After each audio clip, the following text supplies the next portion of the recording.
Welcome to the Hangry Games Arena, where Kelly Brewster, the author of What's Eating You and host of the Hangry Games, is shaking up the weight loss world.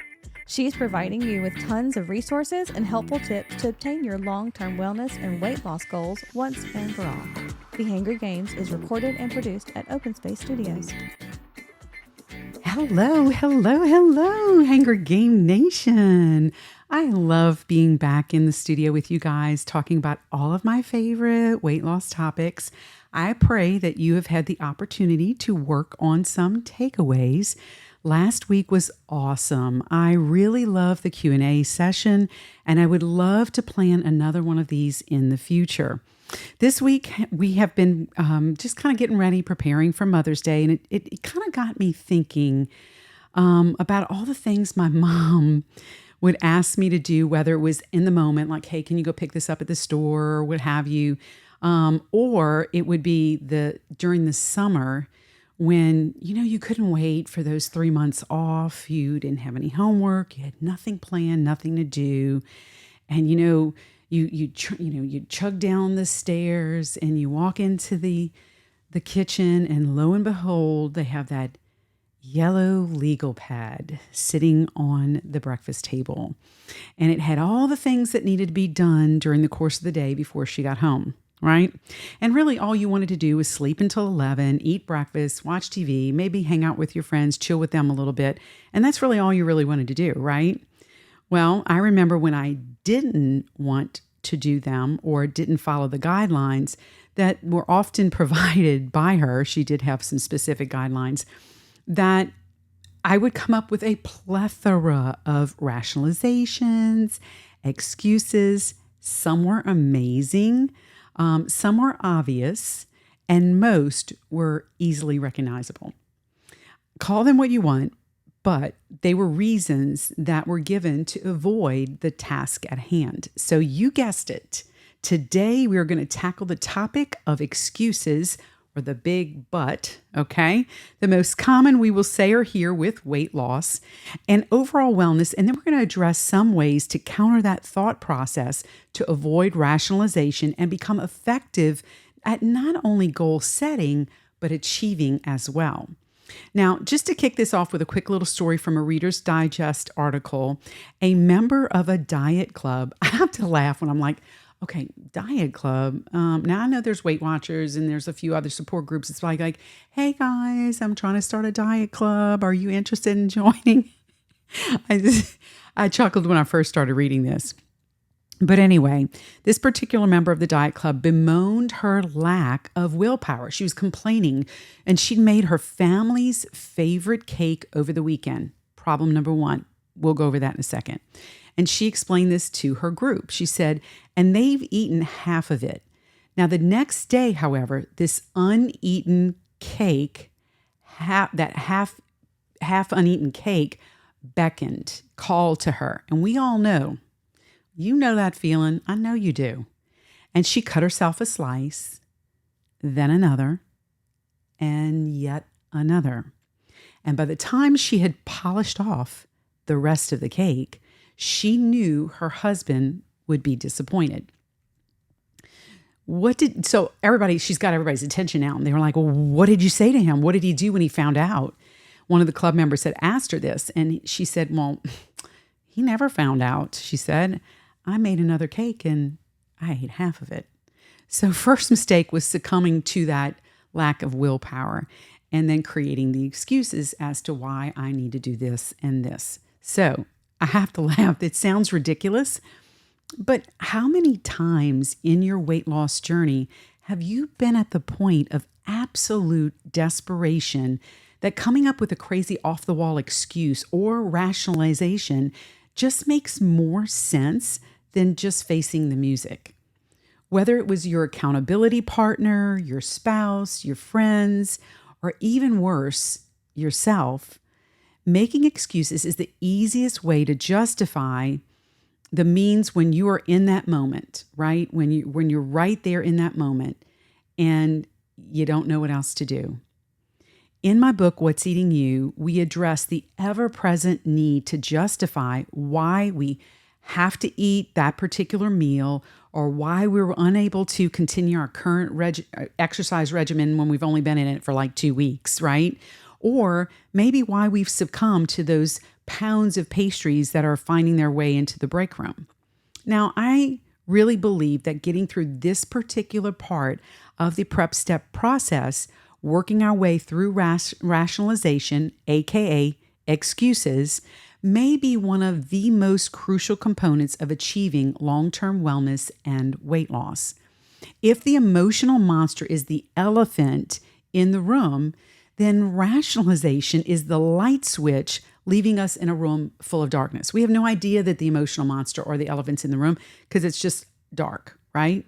We have all suffered from this particular step, heard the inner voice telling us that staying on the soda or binge watching Yellowstone, or in my case, Castle, is absolutely a necessity, especially after putting all of those long hours into work. I mean, we deserve this downtime, Kelly. I know I need to exercise, but really, I've got a stressful job. Do you realize that? Do you realize how tired I am when I get home and I just throwing a frozen pizza in the oven is the best solution for my inability to plan? This, my friend, is a very dangerous place to reside, and it can lead to further weight gain and even more unhealthier habits. Excuses are the key to unlocking the door to complacency, mediocrity, and settling for just okay in life. It's your out.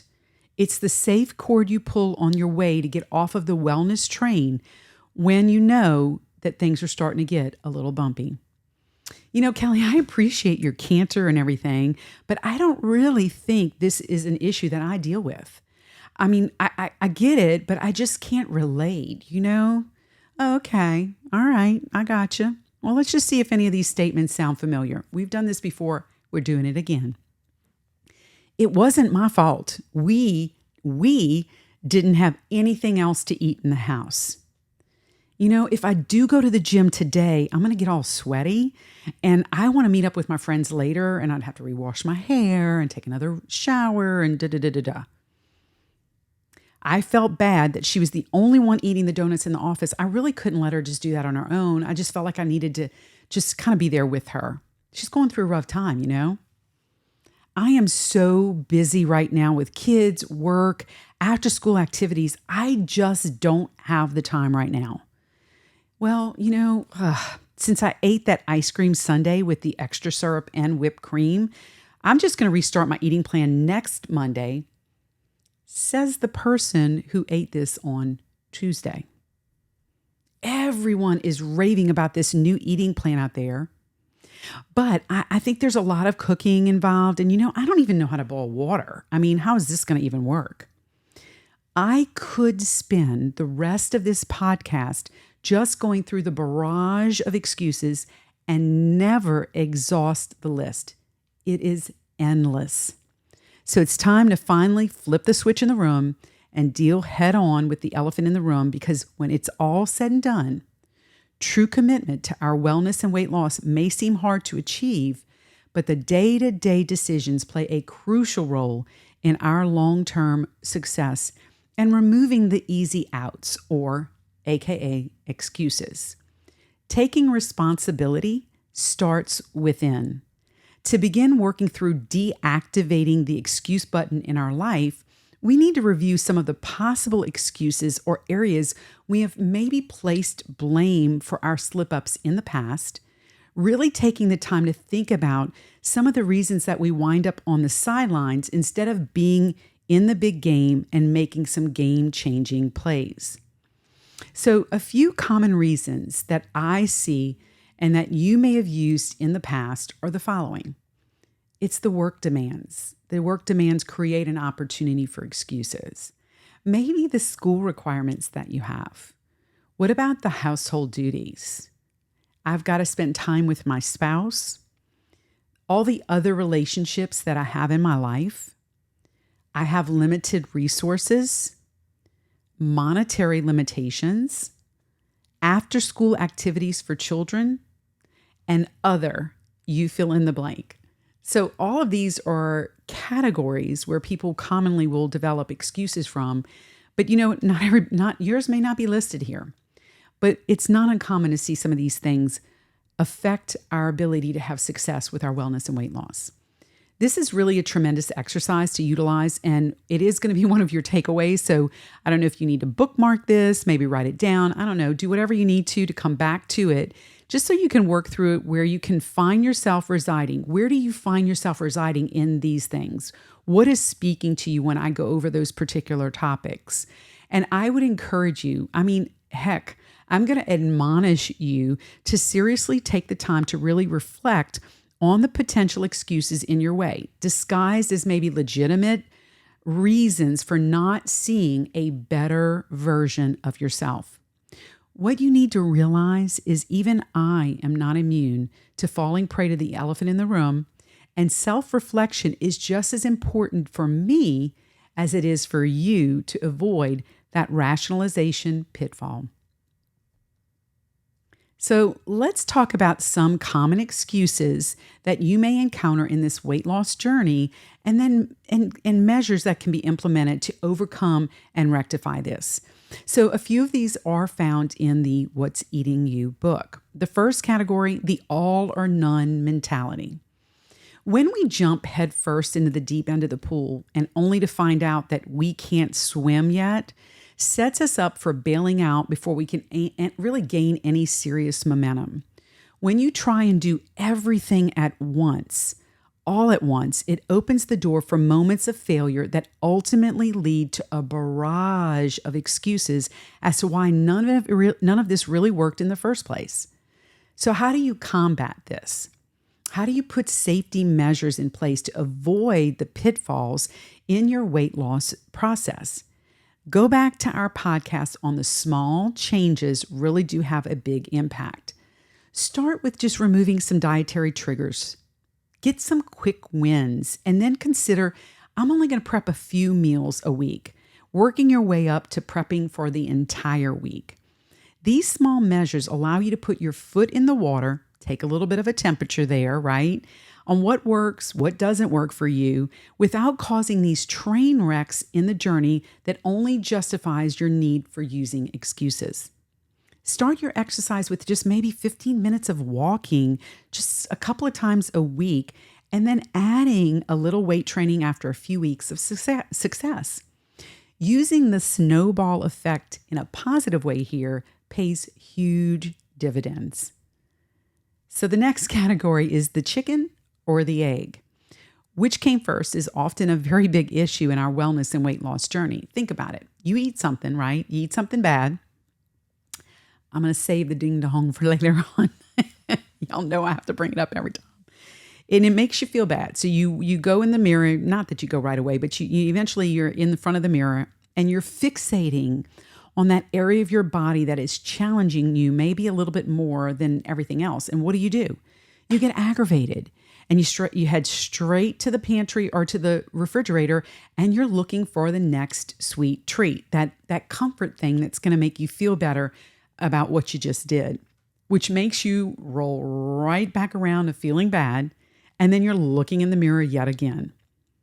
When we get into this perpetual cycle of bad choices that lead to bad choices over and over again, it really does open up the opportunity to just give up and make an excuse as to why the program or the plan wasn't going to work in the first place for you.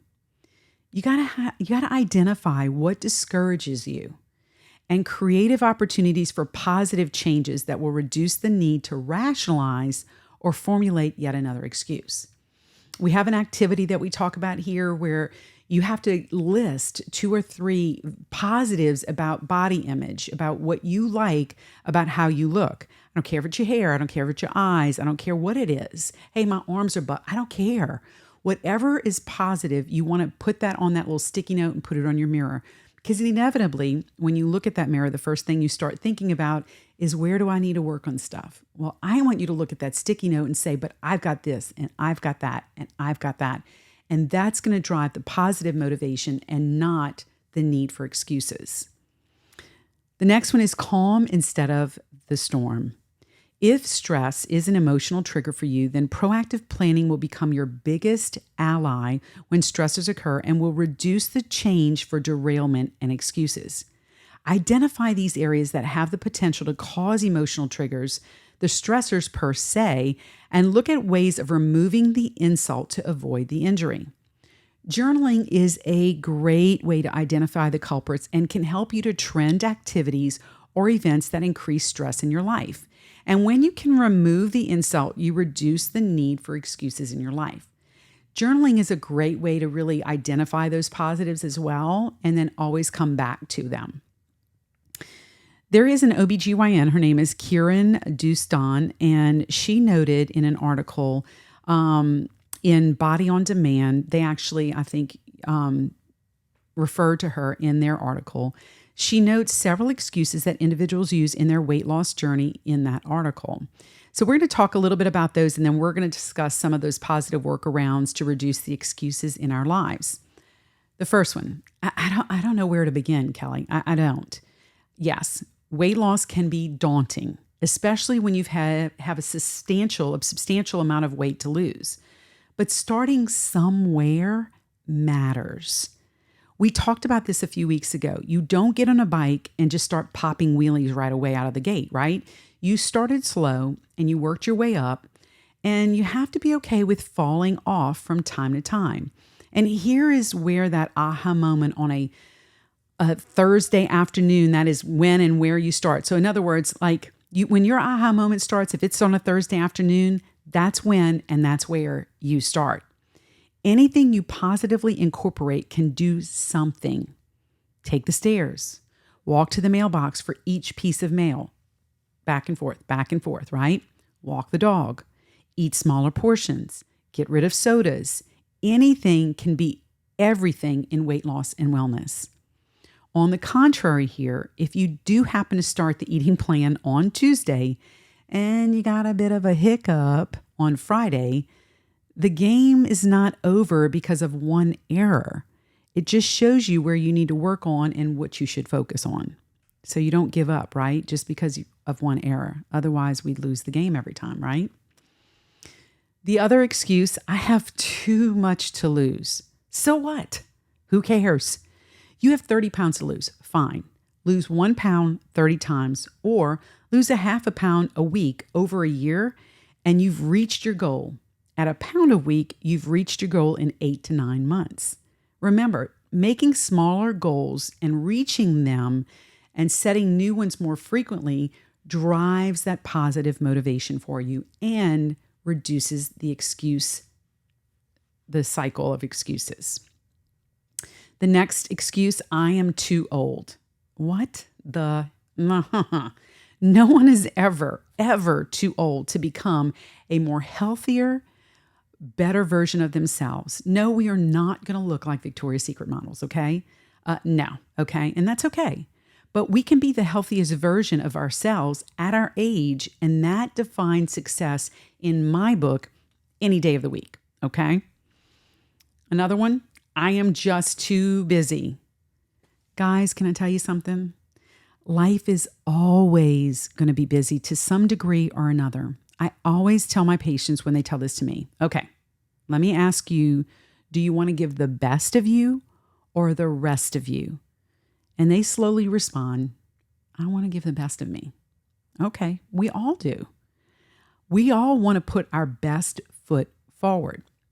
Making time for meal prep, good decisions, and exercise puts you first, okay? It allows yourself to apply the oxygen on you first and then on everyone else in your life, so that when you do hit that turbulence that you're going to meet on a day-to-day basis, it's going to help you to get through that, and you're going to give the better version of yourself. It only takes a few minutes a day to get some exercise in. There's plenty of online smartphone apps that have exercise regimens that are like 11 to 20 minutes a day. They include toning, strength, yoga, Pilates, all that kind of stuff. Make a to-do list and put you at the top, and then everything else on that list may get done more efficiently if you just try and put yourself first. Okay? I have never eaten healthy before, Kelly, and I don't know what that looks like. Wah, wah, wah. Knowledge is power, right? We talked about this before. Unfortunately, so many children and adults are exposed to processed, refined foods. They tack the word healthy before white bread or ice cream, and it draws people in like a moth to a flame. The retailers, you've got to understand this, are not out there to make you healthy or stealthy. They're out to make money. And how are they going to do that? They're going to make you want to buy their product. So they're going to find something healthy in it. Gluten-free, low fat, low sugar, all natural. All natural what? What's all natural in it? You have to be stealthier than the food retailer and learn what is out there and what is truly healthy and what is not any healthier than the package that it was sent in. Start small. I encourage Whole Foods. You know what's in it. An apple's an apple. You're not getting much else, right? Sticking to the outside of the grocery store for your purchases is very important. Why? That's where all the veggies, the proteins, the fruits, and the dairies are located. There's no boxes on the outside. It's all down those aisles. Yes, there's going to probably be a few frozen food sections in there, maybe some frozen veggies packed in between the pizzas and the TV dinners, but gravitate toward the fresh and you're just not going to go wrong, okay? Another one that we can often see is, I don't have time to cook a nutritious meal. This one is probably one of the most common excuses that I will hear when I'm working with patients on goal setting for weight loss. Kelly, it just takes too much time. I'm so busy during the week, and then we're running with the kids during the weekends. Look, I get it. I really do. Life is hectic, and then it's even more hectic. And sometimes the last thing you want to do is get into the kitchen for a couple of hours and then turn around and clean. But let's flip the narrative. You are running through the weekend, you blink a few times, and boom, you're face to face with Sunday afternoon already. I know, doesn't that stink sometimes? I know. So the last thing you really want to do is start cooking, right? But you had a chance to go to the grocery earlier on Friday. You actually picked up some of those pre-cut veggies already. You got a little bit of organic ground beef, some chicken thighs, and you got a big bag of cabbage, shredded cabbage. Wait, I remember Kelly has those really quick recipes in What's Eating You, the book. You saw how I did that? So you use some parchment paper, you put it on your aluminum pan, and you get your aluminum pans out, and away you go. And literally within 1 hour, you have egg roll in a bowl, honey mustard chicken, and roasted veggies. You have meals prepped for at least 2 nights. Starting small, learning as you go, and using shortcuts when you can does give you the win that you need, and better yet, that busy week that you knew you had ahead of you, you've got at least 2 of those nights done so that you can heat, eat, and repeat. Too hard? Go back to the Mindset to Prep podcast. There are lots of other options on that one that go over that so that we can remove the excuses and take them out of play. Kelly, it's hard to eat healthy when you eat out a lot on the road. We covered this one too in the Mindset to Prep, but being proactive with planning covers a world of hurt when you're on the road. Knowing what restaurants are close and where you're going to be working and what are the best choices, and then you go from there. Pack some snacks for the road in your purse, in your backpack, or your briefcase. Every little bit counts, right? Kelly, working out isn't fun. Worst one ever. There are very few physical activities that anyone absolutely has a joy to do, although there's pickleball. I know darn well I can get an amen when I do say this, though. But we can find something, right? We can find something that we at least like to do that can allow us to get the needed cardio or the strength training in. You always wanted to kickbox? Get the app, join a class. You love walking? Go jump up on the treadmill or find a really cool trail to walk. You don't have the time? Just another excuse, by the way. Then 1 minute of work every hour through the course of the day. In an 8-hour workday is 8 minutes. in a 40-hour work week is what? 40 minutes of work. I don't want to give up sweets and treats. Nobody does. I mean, please, come on. You think I want to? No. You don't need to give them up. But planning for treat meals allows you to avoid cheat meals that put you at risk for a further trip, slip, or pitfall. Remember, this is your race. It is your pace. And if you want a treat every now and then, not every day, okay? Then develop a plan with this in mind that allows you to still achieve your wellness and weight loss goals without giving up everything.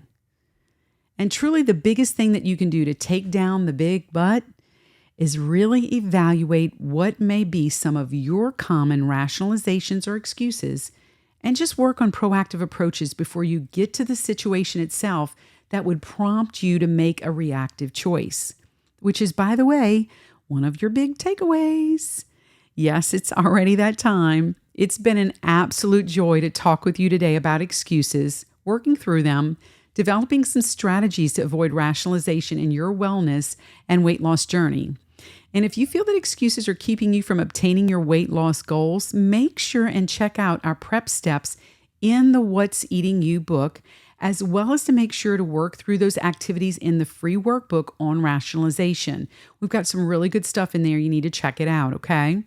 Effectively addressing the rationalization step can definitely be the first step in nipping those excuses in the bud. Make sure to subscribe to the Hangry Games to get notifications of when the new episodes are going to drop. Check out prepforit.com to get new recipes, the workbook that goes with the book, and lots of other resources. And have an awesome day today, okay? No excuses. I'll talk to you soon. Bye.